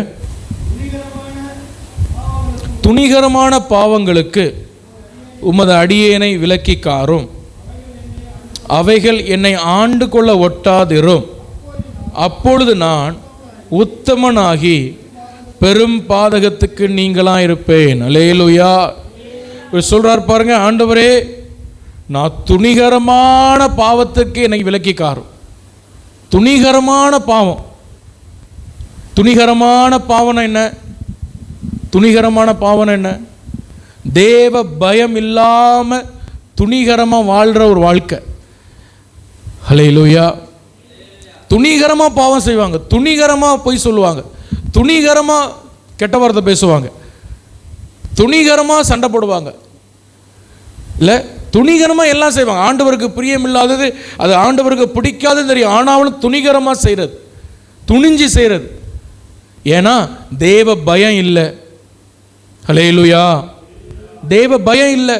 அவங்க இருதயத்துக்குள்ள என்ன நினைக்கிறாங்கன்னா, பரவாயில்ல இந்த ஒரு தடவை தானே, ஆண்டவர் என்ன பண்ணுவார், மன்னிச்சிருவார் நம்மளை, ஆண்டவர் நம்மளை எப்படி மன்னிக்க தானே போகிறாரு. இப்படி ஒரு துணிகரம். இந்த துணிகரமான பாவங்கள் நம்மை விட்டு விலகும் பொழுது தாவீது சொல்கிறார், நான் உத்தமனாய் மாறுவேன் ஆண்டவரே. அல்லேலூயா. அது அந்த பாவங்களை என்னை விட்டு அகற்றும், துணிகரமான பாவத்தை என்னை விட்டு அகற்றும், அப்பொழுது நான் உத்தமனாய் மாறுவேன். அதுக்கு அடுத்த வசனத்தில் சொல்கிறார், என் வாயின் வார்த்தையும் என் இருதயத்தின் தியானமும், நான் யோசிக்கிறதும் நான் பேசுகிறதும் உமக்கு பிரியமாய் மாறட்டும். Price the Lord. ஹல்லேலூயா, ஹல்லேலூயா. உபாகமத்தின் புஸ்தகம் 1ஆம் அதிகாரம் 36ஆம் வசனம் வாசிங்க. எப்புனேயின் குமாரனாகிய காலேப் மாத்திரம் அதை காண்பான், அவன் கர்த்தரை உத்தமமாய் பின்பற்றினபடியினால் நான் அவன் மிதித்து வந்த தேசத்தை அவனுக்கும் அவன் பிள்ளைகளுக்கும் கொடுப்பேன் என்று ஆணையிட்டார். இங்கே காலேப்பை குறித்து ஆண்டவர் சொல்றார். காலேப்பை பார்த்து சொல்றாரு, அவன் என்னை உத்தமமாய் என்னை பின்பற்றினபடியால் நான் அவனுக்கு அந்த கானான் தேசத்தை நான் கொடுப்பேன். இஸ்ரவேல் ஜனங்கள் எகிப்திலிருந்து ஒரு பெரிய படையாக கிட்டத்தட்ட 6 லட்சம் புருஷர்கள், மனைவி, அவங்களுக்கு மனைவிமார்கள், பிள்ளைகள், கிட்டத்தட்ட 20 லட்சம் பேர், 20 லட்சத்துக்கு அதிகமான ஒரு கூட்டம் வனாந்திரத்தில் நடந்து வருது. 40 வருஷமா ஆண்டவர் அவங்கள நடத்திட்டு வர்றார். ஆண்டவர் அவர்களுடைய அநேக பாவங்களை பார்த்து ஆண்டவர் இடையில ரொம்ப மன வருத்தப்படுறார், ரொம்ப கஷ்டப்படுறார், அவங்களை ரொம்ப சோதனைக்கு உட்படுத்துறார். எப்படியாவது இவங்க மாற மாட்டாங்களான்னு பல சோதனைகளை அவங்களுக்கு கொடுத்து பார்க்குறார். ஹல்லேலூயா. அவங்க கடைசி வரை மனம் திரும்பவும் இல்லை, கடைசி வரை மாறவும் இல்லை. ஒரு கட்டத்தில் ஆண்டவர் இந்த ஜனங்களை பார்த்து ரொம்ப மனவடிவாகி சொன்னார், நீங்கள் யாரும் அந்த கானானுக்குள்ளே போக முடியாது, வாக்களிக்கப்பட்ட தேசத்துக்குள்ளே நீங்கள் யாரும் போக முடியாது, 2 பேர் மட்டும் போகலாம். அதில் ஒன்று யோசுவா, ஒன்று காலேப். ஹல்லேலூயா. இந்த யோசுவாவும் இந்த காலேப்பு ஏன் போகலாம் அப்படின்னா, ஆண்டவர் சொல்ல அவங்க உத்தமனாய் அவர்கள் வாழ்ந்தார்கள். இந்த 20 வருஷ காலம் அவங்க எப்படி, இந்த 40 வருஷ காலம் அவங்க எப்படி வாழ்ந்தாங்க, உத்தமமாய் வாழ்ந்தார்கள். ஹல்லேலூயா. அப்போ கொஞ்சம் யோசிச்சு பாருங்க, ஆண்டவர் அவங்களுடைய லைஃப்பை பார்க்குறார். 40 வருஷம் அவங்க லைஃப்பை பார்க்குறார், பார்த்து இவங்க உத்தமமாக இருக்காங்களா அப்படின்னு பார்க்குறார். Praise the Lord. ஹல்லேலூயா. கர்த்தருடைய பரிசுத்த நாமம் மகிமைப்படுவதாக. அப்போ ஆண்டவர் நம்ம சில நேரங்களை சோதித்து நம்மளை உத்தமனாக்குவார், நம்மளை சோதித்து உத்தமனாக்குவார். நீங்கள் யாக்கோபு 1:12 பார்த்தீங்கன்னா, சோதனையை சகிக்கிற மனுஷன் பாக்கியவான், அவன் உத்தமன் என்று விளங்கின பின்பு அப்படின்னு வரும். அவன் சில நேரங்கள் ஆண்டவர் என்ன பண்ணுறாருன்னு நம்மளை சோதனைக்கு உட்படுத்துகிறார். சோதித்து நம்மளை உத்தமலாக மாற்றுறார். நிறைய சோதனைகள் நம்மை உத்தமர்களாய் மாற்றவே கர்த்தர் நமக்கு அனுமதிக்கிறார். அல்லேலூயா சொல்லுங்க, அல்லேலூயா. ஆமாம், நிறைய சோதனைகள் நம்ம உத்தமர்களாய் மாறுறதுக்காகவே ஆண்டவர் நமக்கு அனுமதிக்கிறார். நிறைய சோதனைகள் அதுக்கு தான் வருது. நம்ம நினைக்கிற சில சோதனைகள் ஆண்டவர் என்னை நேசிக்கல அதனால தான் இல்லை. அந்த சோதனையில் நீங்கள் ஜெயம் எடுத்தீங்கன்னா நீங்கள் உத்தமர்களாக மாறிடுவீங்கன்னு தெரிஞ்சு தான் அந்த சோதனையை ஆண்டவர் நமக்கு தருகிறார். ஆனால் பிரச்சனை என்னென்னா, நம்ம அந்த சோதனையில் நிற்க முடியல, அந்த பாடில் நிற்க முடியல. அல்லேலூயா சொல்லுங்க. கர்த்தருடைய பரிசுத்த நாம் மகிமைப்படட்டும். கர்த்தர் நமக்கு தருகிற சோதனையின் பாதையில் நம்ம முடிவில் உத்தமனாக நம்ம விளங்கணும். கரம் உயர்த்தி ஆண்டவர்கிட்ட கேளுங்க, ஆண்டவரே நீர் எனக்கு தருகிற அந்த சோதனையின் பாதையில் நான் முடிவில் உத்தமனாக நான் விளங்கணும். ஆண்டவரே, அந்த சோதனை பாதையை பார்த்து நான் சோர்ந்து போய் நான் மறுதளிக்கக்கூடாது. ஆண்டவரே, அது என்னை உத்தமனாய் மாற்றுவதற்காக வந்தது என்று நான் புரிந்து கொண்டு நான் முடிவில் உத்தமனாய் மாறணும். ஆண்டவரே, அல்லேலூயா, அல்லேலூயா. அவன் சில சோதனைகள் நம்ம வாழ்க்கையில் இருந்துக்கிட்டே இருக்கும் பாருங்கள், அது போகாது. அதை சகிக்க வைப்பார் ஆண்டவர். ஏன் தெரியுமா? அது முடியும் பொழுது நம்ம உத்தமனாக மாறிடுவோன்னு ஆண்டவர் நம்புகிறார். அல்லேலூயா. ஆண்டவர் நம்மளை நம்புகிறார். இவன் உத்தமனாக மாறிடுவான் அப்படின்னு அவர் நம்மை நம்புகிறார். கர்த்தருடைய பரிசுத்த நாமம் மகிமைப்படுவதாக. அப்போ ஆண்டவர் காலேபை பார்த்து சொன்னார், அவன் மட்டும்தான் அதை பார்ப்பான், அவன் மட்டும்தான் அதை காண்பான். அல்லேலூயா. அவன் கர்த்தரை உத்தமமாய் பின்பற்றினபடியால் யோசுவாவும் காலேபும் மட்டும்தான் அந்த ஆசீர்வாதத்தை பார்ப்பாங்க. வேற யாரும் கண்ணால் பார்க்க கூட மாட்டாங்க. வேற யாரும் அந்த கானானை அந்த தேவன் வைத்த ஆசீர்வாதத்தை கண்ணால் பார்க்க கூட மாட்டாங்க. இன்னைக்கு நிறைய ஆசீர்வாதங்கள் நம்ம கண்ணால் பார்க்க முடியல. காரணம் என்ன? காரணம் என்ன? நம்ம இன்னும் கர்த்தர் நம்மை உத்தமனாய் மாற்ற, ஹல்லேலூயா, கர்த்தர் நம்மை மாற்றும் பொழுது சில காரியங்களை நம்ம பார்க்க முடியும், சில ஆசீர்வாதங்களை நம்ம பார்க்க முடியும். ஆமென் சொல்லுங்க, ஹல்லேலூயா, ஹல்லேலூயா. அது மட்டும் இல்லாமல் உத்தமனாய் வாழ்ந்தா நம்ம உலகத்தில் ஆசீர்வாதம் மட்டும் இல்லை, இயேசு வரும்பொழுது அவரை முகமுகமாய் பார்க்க முடியும். ஆமென், அல்லேலூயா. இயேசு திரும்ப அந்த பூமிக்கு வருவார், கண்டிப்பாக வருவார். இன்றைக்கி உலகம் வர மாட்டார்னு நிறைய சொல்கிறாங்க, ஆனால் இயேசு கண்டிப்பாக வருவார். பிரைஸ் தி லார்ட், ஹல்லேலூயா. இஸ்ரவேலில் யுத்தம் நடக்கு தெரியுமா? யாருக்கு தெரியும்? எங்கே யுத்தம் நடந்தால் நமக்கு என்ன? எங்கள் வீட்டிலே பெரிய யுத்தம் நடக்கு பாஸ்டர். இஸ்ரவேலுக்கும் யாருக்கும்? ஈரானுக்கும் யுத்தம் நடக்கு, பயங்கரமாக யுத்தம் நடந்துக்கிட்டு இருக்கு. இரவு நேரங்களில் அவங்க சொல்கிறாங்க, எங்கள் தலைக்கு மேலே, கூரைக்கு மேலே அந்த குண்டுகள் அந்த ஏவுகணைகள் உழுது. யோசித்து பாருங்கள். ஹல்லேலூயா. கர்த்தருடைய கிருபை தான் நம்மளை காக்குது, கர்த்தருடைய கிருபை தான் நம்மளை காக்குது. ஆமென், ஹல்லேலூயா. ஆமாம், இஸ்ரவேலில் வாழ்ந்த யூதர்களை விட இல்லை நிறைய பேர் இந்த பூமியில் தண்டிக்கப்படுறாங்க பாருங்கள், நிறைய பேருக்கு பனிஷ்மெண்ட் கிடைக்கி பாருங்கள். அவர்களை விட நம்மளாம் நீதிமான்களும் கிடையாது, பரிசுத்தவான்களும் கிடையாது. ஆண்டவர் நம்மளை கிருபையாக காக்கிறார். Price the Lord. அதை என்றைக்குமே நம்ம நம்பணும். ஆமென், ஹல்லேலூயா. அப்போ யாருமே அந்த பரிசுத்த பர்வதத்துக்குள்ளே போக முடியாது.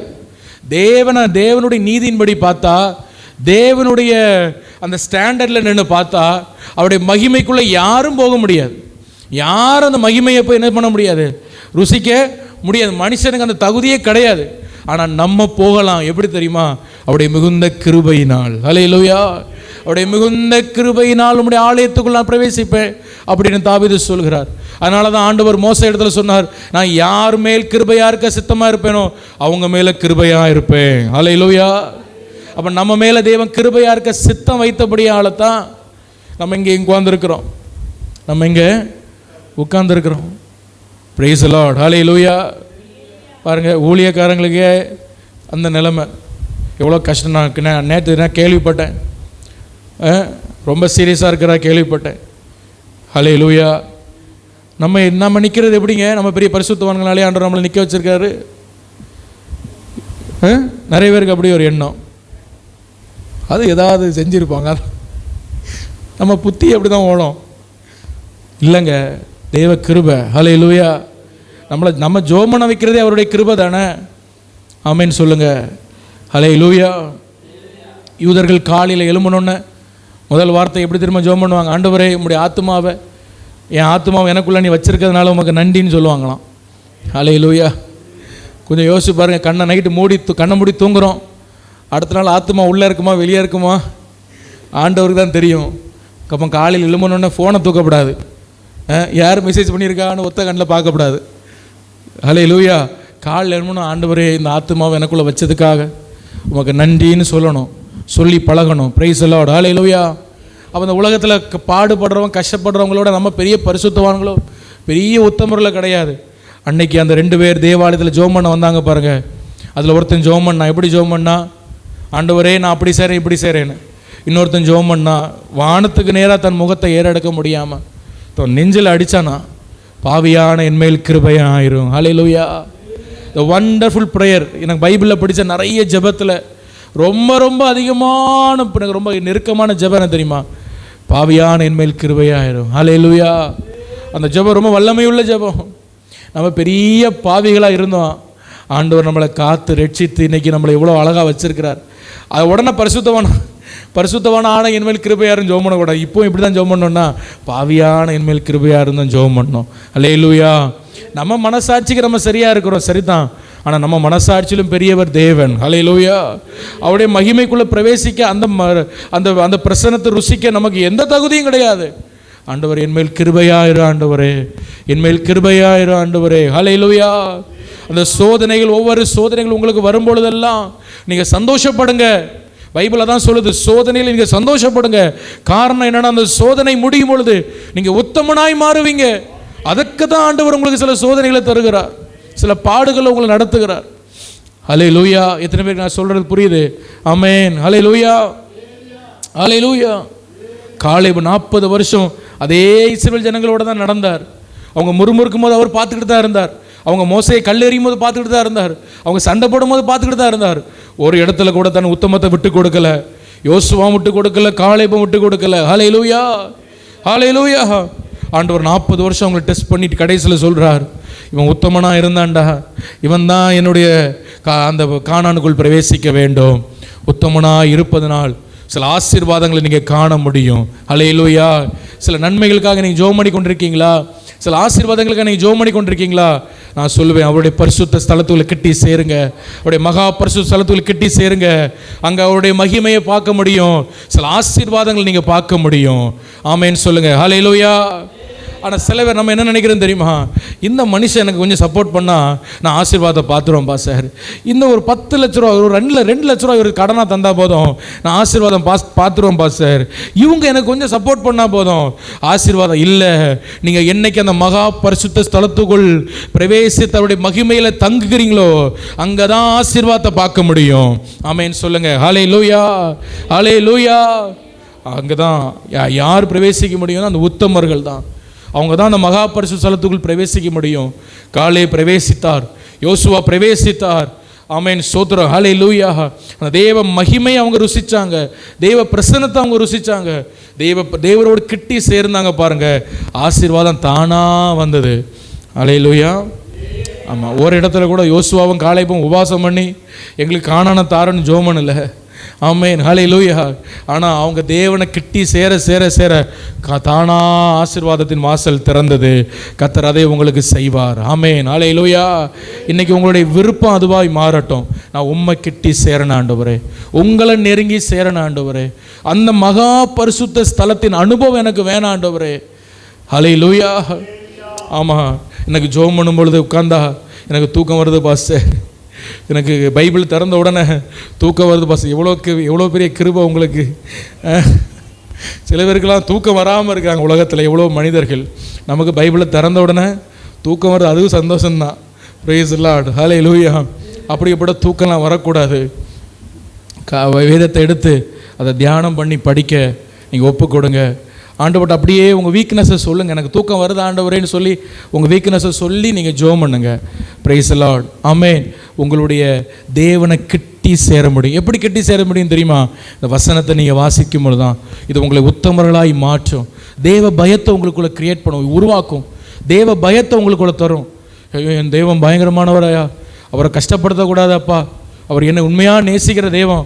இந்த உலகத்தில் எல்லா மனுஷனும் என்னை கைவிட்ட பொழுது அவர் ஒருத்தர் தான் என் பக்கம் நின்னார்.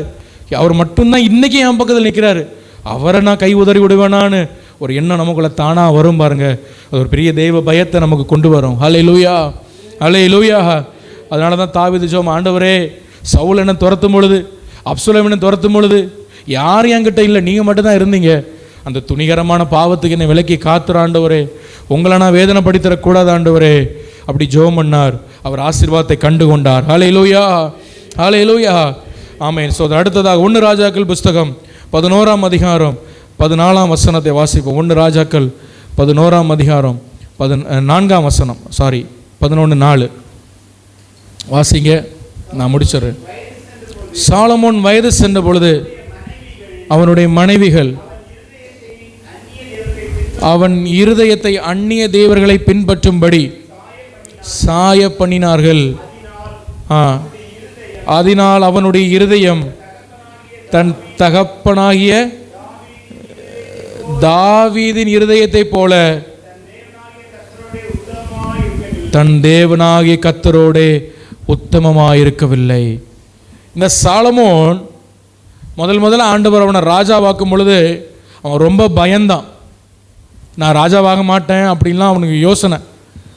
அவர் ராஜாவாக கூடாதுன்னு சொல்லி அவனுடைய சொந்த அண்ணனே அவனுக்கு சீட்டை பிடிக்கிறதுக்கு நிறைய முயற்சிகளை பண்ணான். ஆனால் கர்த்தர் அவனை கிருபையாய் ஒரு சிங்காசனத்தில் கொண்டு வந்து அவனை கொண்டு வைத்தார். அல்லேலூயா, அல்லேலூயா சொல்லுங்க. தெய்வம் நமக்கு தர சில ஆசீர்வாதத்தில் நம்ம தகுதியே கிடையாதுங்க. ஆனால் ஆண்டவர் நம்மளை தகுதிப்படுத்தி இருக்கிறார். எத்தனை பேர் நம்புறீங்க?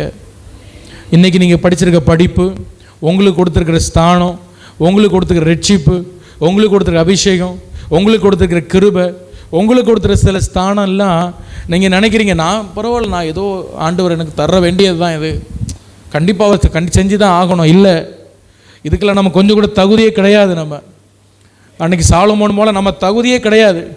நமக்கு ஞானமும் கிடையாது, ஒன்றும் கிடையாது சாலமோன் போல். ஆனால் ஆண்டவர் சாலமோனை தகுதிப்படுத்தி அவன் மேலே ஒரு கிருபை வச்சார். பிரைஸ் தி லார்ட், ஹல்லேலூயா. பாருங்கள், அவன் ஸ்தோத்திரம் அவனை குறித்து சொல்லும்பொழுது, மத்தேயுவில் சொல்லும்போது கூட ஆமென், உசியாவின் மனைவியாகிய மனைவி இடத்துல பிறந்த சாலமோன் அப்படின்னு தான் சொல்லியிருக்கு. அவளுக்கு பேர் என்ன, அம்மா பேர் என்ன, பேர் மறந்துட்டு, பத்சேபாள். உசியாவின் மனைவியாகிய பத்சேபாள் இடத்துல பிறந்த சாலமோனை பெற்றான், இப்படி தான் சொல்லியிருக்கு. அப்போ அவனுக்கு லீகலைஸாக அந்த கிங்டம் கிடைக்காது. புரியுதா உங்களுக்கு? ஆமாம், அந்த திருமணம் பரலோகம் அங்கீகரிக்காத ஒரு திருமணம், தேவன் அங்கீகரிக்காத ஒரு திருமணம். அதனால தான் முதல் குழந்தை அது ஆண்டவர் பனிஷ் பண்ண செத்து போச்சு. இவன் மேலே ஆண்டவர் பயங்கரமான ஒரு கிருபையை வச்சார். ஆண்டவர் சொன்னார், சவுல் மேலே இருந்த கிருபை எடுத்தது போல நான் சாலமோனிலிருந்து எடுக்கவே மாட்டேன். அவ்வளோ பெரிய கிருபையை வச்சார். இவன் கொஞ்சம் ராஜாவாயாச்சு. இப்போ எங்கே ஆயாச்சு? அண்ணனை ஆண்டவரே அடித்து ஒதுக்குனார். அண்ணன் இவனோட அபியா தானே அவன் பேர், அவன் பேர். அவன் அண்ணன் இவனோட ரொம்ப ஸ்ட்ராங், அவன் நல்ல திறமைசாலி தான், நல்ல ஞானவான் தான். ஆனால் அவனுக்கு சீட்டை கொடுக்கல ஆண்டவர். அவன் போராடினான், அப்பாவுக்கு அப்புறம் நான் தான் ராஜாவாகணும், ஆனால் அவனுக்கு கிடைக்கல. ஆண்டவர் சாலமோனை தான் ராஜாவாக்குனார். பிரைஸ் தி லார்ட், ஹல்லேலூயா. தேவனுடைய பெரிய சித்தம். இப்போ ராஜாவாயாச்சு. ராஜாவானோன்னு நம்ம இப்போ அவனுக்கு சொந்த மூளை. ஆண்டவர் அவன்கிட்ட ஞானம் கேட்டால் ஞானம் கிடச்சி, எல்லாம் நமக்கு கதை தெரியும். இப்போ சொந்த மூளை ஓடுது. என்ன பண்ணணும்? யுத்தம் இல்லாமல் வைக்கணும். எப்படி வைக்கணும்? யுத்தம் இல்லாமல் வைக்கணும். அப்போ எகிப்துலேருந்து யுத்தத்துக்கு வர்றாங்கன்னா என்ன பண்ணணும்னா, எகிப்துக்கு இருக்கிற மகாராணி என்ன பண்ணிடணும்? பார்வோனுக்கு மகள் என்ன செஞ்சிடணும்? கல்யாணம் பண்ணிடணும். உங்களுக்கு டெக்னிக் புரியுதா? பார்வோனுக்கு மகளை கல்யாணம் பண்ணால் மாமனார் மருமகனுக்கு விரோதமாக வருவாரா? கண்டிப்பாக வரமாட்டார். யுத்தத்துக்கு வருவாரா? வரவே மாட்டார். இப்படி பக்கத்தில் இருக்கிற எல்லா தேசங்கள்லேயும் அவன் என்ன பண்ணான்னா போய் திருமணம் செய்து கொண்டான், பெண்களை எடுத்துக்கொண்டான். காரணம் என்னென்னா, ஒன்று அவனுடைய இருதயம் அப்படி இருந்தது, ரெண்டாவது யுத்தம் இருக்காதுன்னு அவன் நினச்சான். என்ன இருக்காதுன்னு நினச்சான்? யுத்தம் இருக்காதுன்னு நினச்சா நம்ம சீட்டு காக்க. நிறைய நேரங்களில் கவனிங்க, நம்முடைய மூளை இப்படி தான் யோசிக்கும்.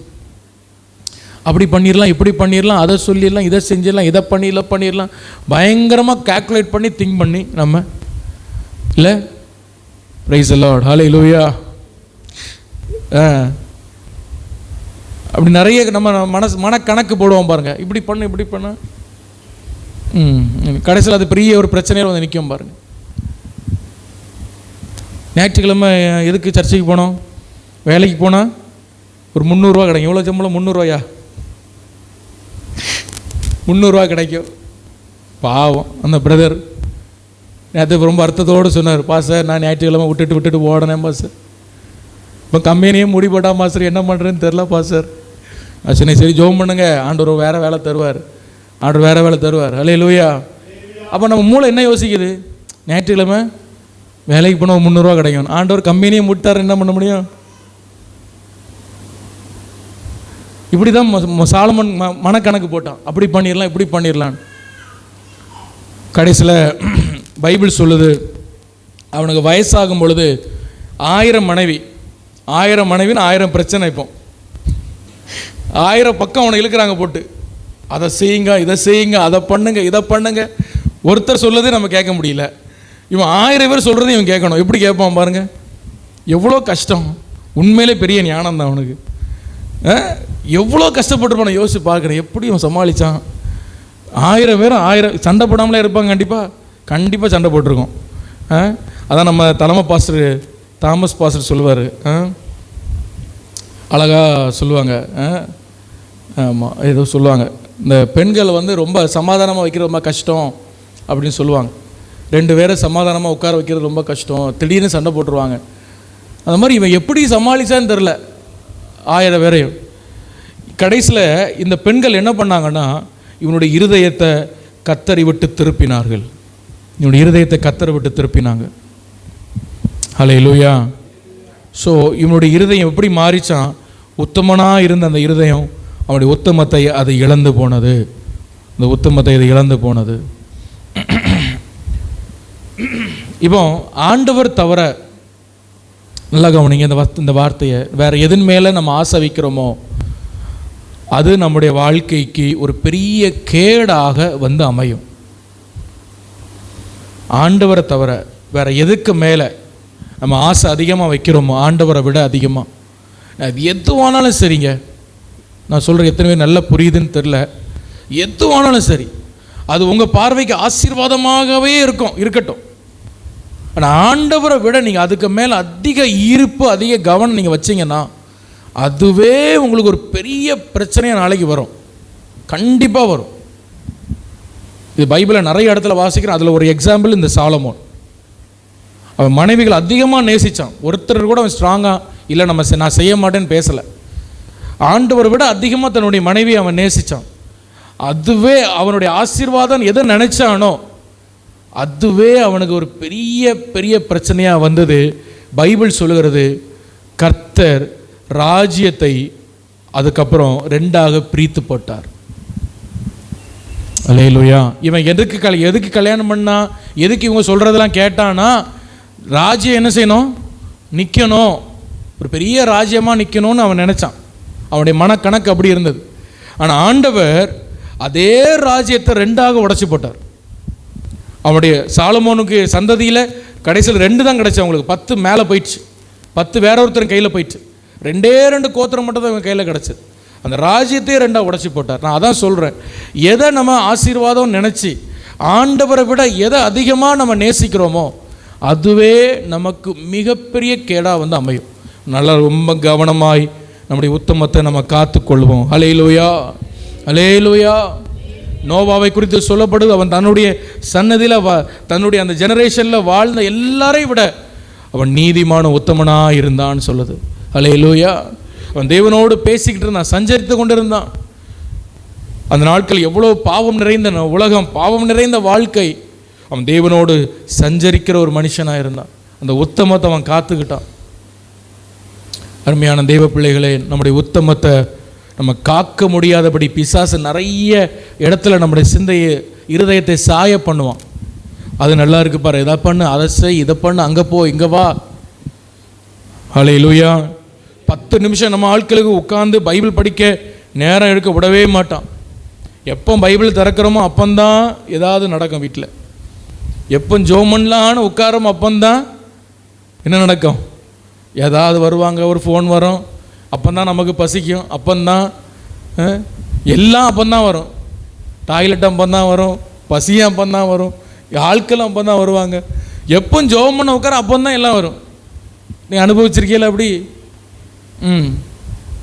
ஏன்னா அவனுக்கு அங்கே இருக்க எலும்பி வந்துடும். நம்ம எலும்பி அந்த இடத்துலேருந்து வெளியே வரணும். தேவ சமூகத்தில் நம்ம உட்காரக்கூடாது.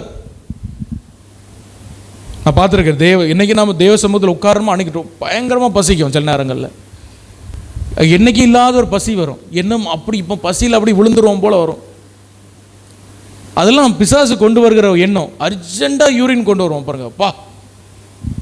அதெல்லாம் அவன் செய்கிற ஒரு விஷயம். ஆனால் கொஞ்ச நேரம் உட்காந்து பாருங்கள், ஒன்றும் கிடையாது. அதெல்லாம் அவன் பயங்கரமாக தண்ணி தாகம் கொண்டு வருவான். திடீர்னு ஒரு ஃபோன் கால் கொண்டு வருவான். திடீர்னு யாராவது ஒருத்தர் நம்மளை தேடி வருவாங்க. இதெல்லாம் அவன் கொண்டு வர. நான் ஜோமனை உட்காரும் பொழுதே முதல்ல சொல்கிறது, ஆண்டவரே இந்த மனித தடைகள், பிசாசின் தடைகளை நீ மாற்றணும் ஆண்டவரே அப்படின்னு சொல்லி தான் ஜெபத்திலே உட்காருவேன். ஹல்லேலூயா. ஏன்னா அவன் தடைகளை கொண்டு வந்துகிட்டே இருப்பான் பாருங்கள். யாராவது சில நம்ம பிள்ளைகளே நம்ம எல்லாம் தடையாக கொண்டு வருவான். வந்து கதவை தட்டிகிட்டே இருப்பான். உட்காந்து கதவை தரங்கம்பா, எனக்கு அதை எடுக்கணும்பா, இதை எடுக்கணும்பா. மனைவியை சில நேரம் தடையாக கொண்டு வருவான், கணவரை தடையாக கொண்டு வருவான். அவனுக்கு விஷயம் என்னென்னா, நம்ம தேவ சமூகத்தில் உட்காரக்கூடாது.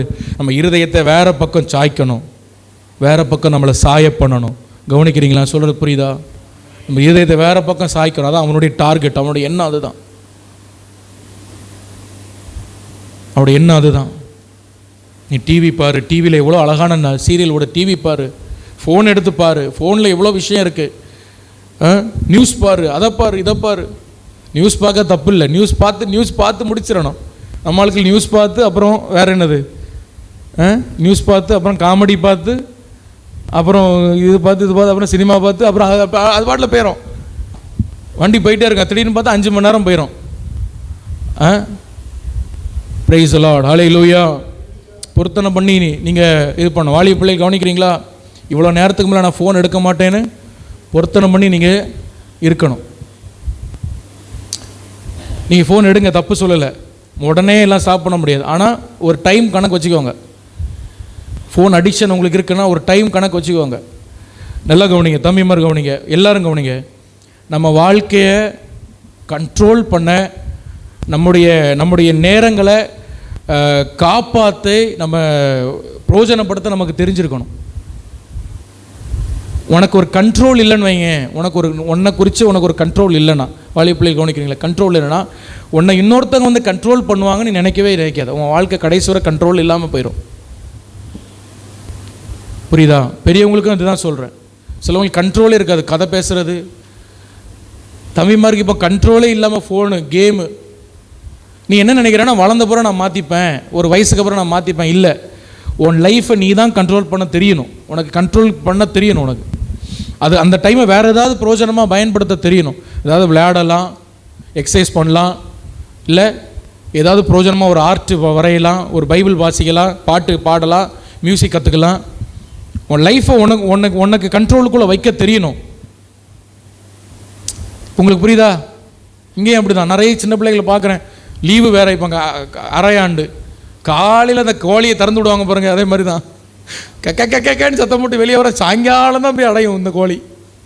அந்த மாதிரி இந்த பிள்ளைகள் இங்கே வந்தால் ஒவ்வொன்றும் ஒவ்வொரு தெருவுக்கு சுற்றுது. ஏம்மா, அதுவும் பொம்பளை பிள்ளைங்க எனக்கு பயமாக இருக்குது. எல்லாம் பொம்பளை பிள்ளைங்க அங்கே எங்கேயுமா சுற்றி காட்டுக்கு அங்கே எங்கேயும் ஓடுது.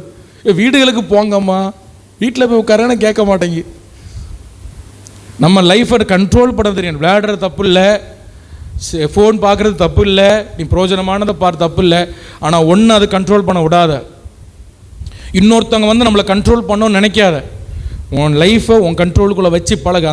அந்த கெப்பாசிட்டி உனக்கு இருக்கணும். அதுதான் பைபிள் சொல்லி இச்சை அடக்கம். ஹல்லேலூயா. அதை நம்ம கண்ட்ரோல் பண்ண தெரியணும். நம்முடைய சென்சஸை, அந்த சென்ஸ் ஆண்டவர்கிட்ட கேட்கணும். அந்த கிருபை ஆண்டவர்கிட்ட கேட்டு நம்ம பெற்றுக்கொள்ளணும். இல்லைன்னு சொன்னால் நம்ம லைஃப்பை கடைசி வரைக்கும் நம்ம ஒரு கண்ட்ரோல் இல்லாமல் சுற்றி தான் வருவோம். நம்ம வாழ்க்கை இப்படியே தான் சுற்றி வரும். அதனால் ரொம்ப கவனமாக இருங்க, ரொம்ப கவனமாக இருங்க. இன்றைக்கி பிசாசு நம்முடைய இருதயங்களை பல விஷயத்தில் சாய பண்ணுறான், பல விஷயத்தில் மாற்றுறான். ஒரு 10 நிமிஷம் ஜெபம் பண்ண முடியாது, ஆனால் வேறு எல்லா வேலையும் அவங்க செய்கிறாங்க. இந்த மாதிரிப்பட்ட விஷயம்லாம் நம்ம இருக்கக்கூடாது. இன்றைக்கி நான் காலையில் எழும்பி இவ்வளோ நேரம் ஜெபம் பண்ணோம், அவ்வளோ நேரம் உட்காந்துடணும். ஜெபம் வருதோ இல்லையோ, ஜெப அறையை விட்டு வெளியே வரமாட்டேன். நான் ஜெபத்திலேருந்து எழும்ப மாட்டேன்னு ஒரு தீர்மானம் பண்ணி உட்கார்ந்துருங்க. ஒரு நாள் அப்படி இருக்கான், 2 நாள் அப்படி, 3ஆவது நாள் தானாக வரும் prayer. Price the Lord, hallelujah, hallelujah. நான் 1 மணி நேரம் ஜெபம் பண்ணணும்னு போவேன், ஆனால் அங்கே 5 நிமிஷத்தில் எனக்கு ஒன்றுமே ஓடலை பாஸ்டர், உடனே வெளியே வந்துடப்படாது. முதல் நாள் அப்படி தான் இருக்கும். உட்காந்துருங்க, 1 மணி நேரம் பொறுத்தனை பண்ணிட்டீங்கல்ல, உட்காந்துருங்க 1 மணி நேரம். சும்மா 2 பாட்டு பாடிட்டாது, சோத்திரம் பண்ணிட்டாரு, சும்மாவது உட்காருங்க. தெய்வ சமூகத்தில் சும்மா உட்கார்ந்தாலும் அது பிரயோஜனம் தான். எத்தனை பேருக்கு நம்புறீங்க? ஆமேன்னு சொல்லுங்க, அல்லேலூயா. நீங்கள் ஜெபம் பண்ணணும்னு அவசியம் இல்லை, நீங்கள் சும்மா உட்கார்ந்தாலே போதும். நீங்கள் சும்மா உட்கார்ந்தாலே அது பிரயோஜனம் தான். அப்படியே 2 நாள் 3 நாள் 3ஆவது நாள் 4ஆவது நாள் தானாக ப்ரேயர் வந்துடும் உங்களுக்கு. 1 மணி நேரம் நீங்கள் ஜெபம் பண்ணிடுவீங்க. இந்த மாதிரி உங்களுடைய வாழ்வை ஒரு கண்ட்ரோல் பண்ண உங்களுக்கு தெரிந்திருக்கணும். உங்கள் நேரத்தை கண்ட்ரோல் பண்ண தெரிந்திருக்கணும். உங்கள் இருதயத்தை சோத்திரம் கர்த்தருடைய கண்ட்ரோலுக்குள்ளே நீங்கள் வைக்கணும். ஆமேன்னு சொல்லுங்கள், ஹல்லேலூயா. சாலமோன் தன்னுடைய இருதயத்தை கண்ட்ரோல் பண்ண, தன்னுடைய உணர்வுகளை கண்ட்ரோல் பண்ண அவனுக்கு தெரியலை. சொல்கிறதெல்லாம் யார் என்ன சொன்னாலும் தலையாட்டி பொம்மை மாதிரி கேட்டுக்கிட்டே இருந்தான். அவனுக்காக ஒரு சுய எண்ணம், சுய ஞானம் இல்லை. இதை செய்யக்கூடாதுங்கிற எண்ணம் வரல. பைபிள் சொல்கிறது கடைசியில் அந்த ராஜ்யமே 2ஆய் பிரிந்து போனது. யாரும் அவனை வந்து தடுக்கலை. கடைசியில் கர்த்தர் 2 முறை அவனை தடுத்தார், அவன் கேட்கல. கடைசியில் அப்படியே அவன் லைஃப் போயிடுச்சு. அப்படியே அவன் லைஃப் நாசமாக போயிடுச்சு பாருங்க. ரொம்ப கவனமாக நீங்கள் இருக்கும்படி அன்பாக கேட்குறேன். பிரைஸ் தி லார்ட், ஹல்லேலூயா. இப்போ இந்த ஊழியக்காரன் அப்படிங்கிற வேர்டு நம்ம பைபிளில் படிக்கிறோம் பாருங்க. அதை சொல்லி நான் முடிக்கிறேன். ஊழியக்காரன், நான் கொஞ்சம் யோசிச்சிருக்கும், ரொம்ப ஆச்சரியமாக இருக்குது. ஆண்டவர் யோசுவாவோட சொல்கிறார், என் ஊழியக்காரன் அப்படின்லாம் சொல்கிறார்ல யோசுவாவை பார்த்து. இந்த ஊழியக்காரங்கிற வார்த்தையை நான் கொஞ்சம் டீப்பாக படித்து பார்த்தோம். அது என்ன தெரியுமா போட்டிருக்கு? ஒன்று தாழ்மை, ஒன்று வந்து அந்த பணிவிடை செய்கிறது, இன்னொன்று வந்து என்னென்னா தன்னையே தன்னுடைய வாழ்க்கையே அப்படியே ஆண்டவர் கொடுக்குற, தன்னுடைய வாழ்க்கையில் உள்ள ஒரு பகுதியை அப்படியே கொடுக்குறதான் ஊழியக்காரங்க வேர்டுக்கு அர்த்தம், வார்த்தைக்கு அர்த்தம் அதுதான். ஊழியக்காரன் அதுதான், தன்னுடைய வாழ்க்கையே ஒப்பு கொடுக்கிறது. புரியுதா உங்களுக்கு நான் சொல்கிறது? ஆண்டவர் நிறைய பேர் ஊழியக்காரன்னு கூப்பிட்டுருக்கார் பைபிளில். யோசுவாவை பார்த்து, மோசையை பார்த்து, தாவீதை பார்த்து, ஆபிரகாம், நிறைய பேர் தன்னுடைய ஊழியக்காரன்னு சொல்லியிருக்கிறார். அப்போது தன்னுடைய வாழ்க்கையே தியாகமாக கொடுக்கறது, அதுதான் ஊழியக்காரங்க. அவங்க பேரே அதுதான். பிரைஸ் தி லார்ட், ஹல்லேலூயா, ஹல்லேலூயா. ஜீவன் அப்படியே வைக்கணும். ஜீவனை வச்சு நம்ம ஆண்டவருக்காக, நான் இல்லை ஆண்டவர், ஏன் விருப்பம் இல்லைப்பா, நான் ஏன் நினைக்கிறதில்ல, ஏன் ஆசை இல்லை, ஏன் என்ன இல்லை, ஏன் விருப்பம் இல்லை, நீங்கள் என்ன விரும்புகிறீங்க அதை நான் செய்கிறேன். அதுதான் உண்மையான கிறிஸ்தவ வாழ்க்கை, அதுதான் சீஷத்துவ வாழ்க்கை. பிரைஸ் தி லார்ட், ஹல்லேலூயா சொல்லுங்கள், ஹல்லேலூயா. அதுதான் உண்மையான ஒரு கிறிஸ்தவ வாழ்க்கை. ஆண்டவருக்கு முழுமையாக நம்ம ஒப்பு கொடுக்கணும். நம்ம பகுதி நம்மகிட்டருந்து நமக்குள்ளதை எடுத்து அப்படியே அவர்கிட்ட கொடுத்துட்டு அமைதியாக இருந்துடணும். அவர் தான் எல்லாம், அவருக்கு பிடிச்சது தான் எல்லாம். என்னுடைய விருப்பம் 2வது. ஆமென், ஹல்லேலூயா. அவருக்கு தான் எல்லாம், நான் தான் அவருக்கு, அப்படி நம்ம ஒப்பு கொடுக்க தெரியணும். அதுதான் ஊழியக்காரன். சாலமோன் அதை செய்ய தவறிட்டான். அவனுக்கு ஞானம் இருந்த, எல்லாம் இருந்த, கடைசியில் கண்ட்ரோல் பண்ணுகிற அந்த சென்ஸ் இல்லை அவனுக்கு. தன்னுடைய வாழ்க்கையை எங்கெல்லாம் அவனை திசை திருப்புறான்னு அங்கெல்லாம் போக ஆரம்பித்தான். ரொம்ப கவனமாக இருங்க. திரும்ப நான் எச்சரிக்கிறேன், அது யாருக்கு தெரியல, உங்கள் வாழ்க்கையை நீங்கள் கண்ட்ரோல் பண்ண தெரிஞ்சுக்கணும். பிரைஸ் தி லார்ட், ஹல்லேலூயா. உங்கள் உணர்வுகள், உங்களுடைய எண்ணங்கள், உங்களுடைய சிந்தனைகள், உங்களுடைய வாழ்க்கை, இதுதான் நான் செய்வேன் அப்படி வாழ பழகணும். உங்களுக்கு புரியுதா? எனக்கு தெரிஞ்ச என்னுடைய பிரின்சிபல், என்னுடைய பிரின்சிபல் இல்லை, பைபிள் காலேஜ் பிரின்சிபல். அவருக்கு வயசு 60-70 வயசு நினைக்கிறேன் அவருக்கு. அவர் காலையில் எழும்பி என்ன பண்ணுவார்னா ஒரு ஷெட்யூல் போடுவார். இந்த டைமுக்கு இதை செய்யணும், இந்த டைமுக்கு இதை செய்யணும், இந்த டைமுக்கு இதை செய்யணும் அப்படின்னு ஷெட்யூல் பண்ணி காலையில் 5 மணிலேருந்து போடுறான்னு வைங்களேன். 6 மணிக்கு ப்ரேயர் முடிக்கிறாங்க. 6 மணிலேருந்து நைட்டு 10 மணி வரை என்ன செய்யணும்னு ஒரு ஷெட்யூல் போட்டு அதை சின்ன துண்டு பேப்பரை எடுத்து பாக்கெட்டில் வச்சுருப்பார். அதை ஒவ்வொரு கொஞ்ச நேரத்துக்கு ஒருக்கோ அதை எடுத்து பார்த்து அதை அப்படியே அதை செய்வார். ஆண்டவர் சமூகத்தில் உட்காந்து அந்த ஷெட்யூலை போடுவார்.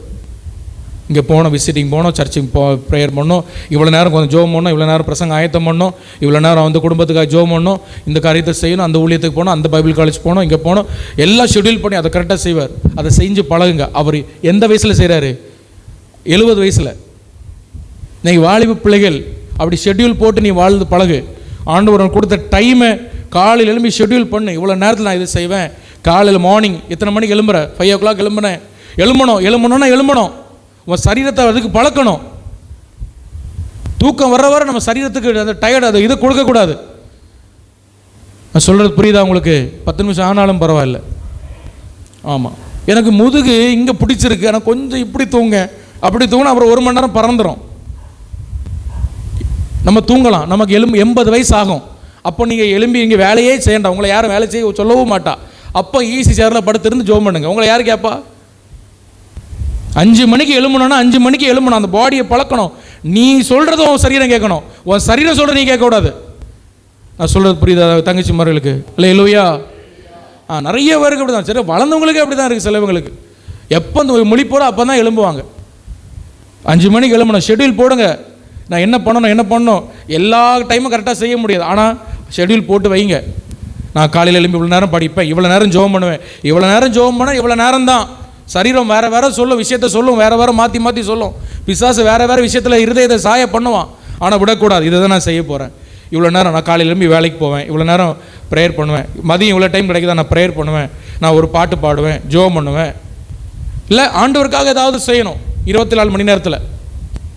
இப்படி நீங்கள் பழகுனா உங்கள் வாழ்க்கை ஆசீர்வாதமாக இருக்கும். கண்ட்ரோல் பண்ணி பழக நீ முயற்சி பண்ணணும். அதுதான் பைபிள் சொல்லுது.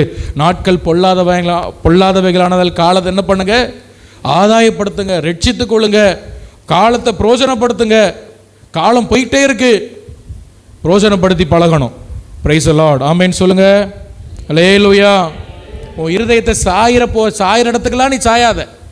உன் மாம்சம் சாயிற இடத்துக்கெல்லாம் நீ சாயாத. உன் சிந்தனை சாயிற இடத்துக்கெல்லாம் சாயாத. கண்ட்ரோல் பண்ணி பழகு. Praise the Lord. Hallelujah, hallelujah. நான் பெரிய பைபிள் வித்துவான்லாம் நான் கிடையாது. ஆனால் எனக்கு டைம் கிடைக்கும் போதெல்லாம் நான் ஒரு வசனத்தை எடுத்து ஆண்டவர் பார்க்குறார்.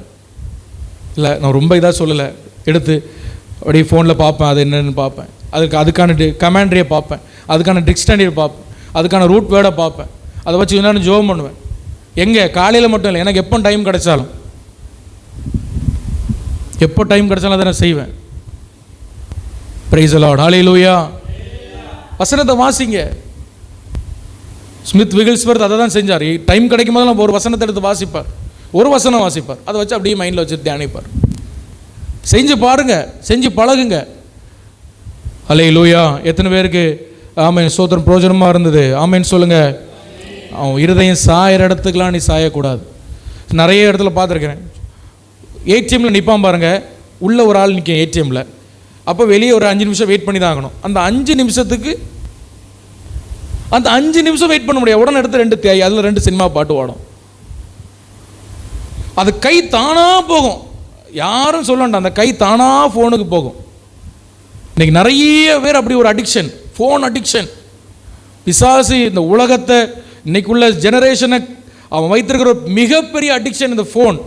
போதை, மது, சிகரெட் இதெல்லாம் 2வது தான். ஃபஸ்ட் அடிக்ஷன் இந்த ஃபோன் தான்.